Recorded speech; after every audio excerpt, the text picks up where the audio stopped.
لا جرم أن ما تدعونني إليه ليس له دعوة في الدنيا ولا في الآخرة، وأن مردنا إلى الله، وأن المسرفين هم أصحاب النار. فستذكرون ما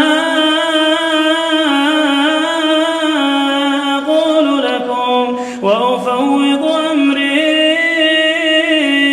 إلى الله، إن الله بصير بالعباد. فوقاه الله سيئات ما مكروا، وحاق بآل فرعون سوء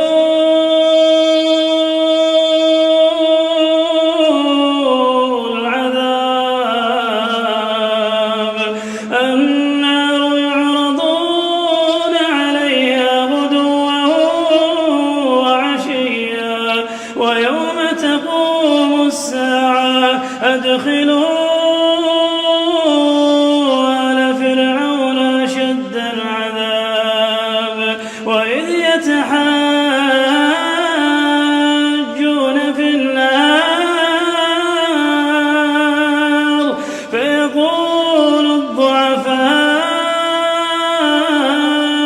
للذين استكبروا إنا كنا لكم تبعا فهل أنتم مغنون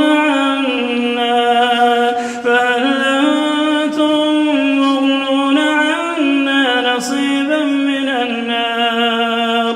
قال الذين استكبروا إنا كل فيها إن الله قد حكم بين العباد.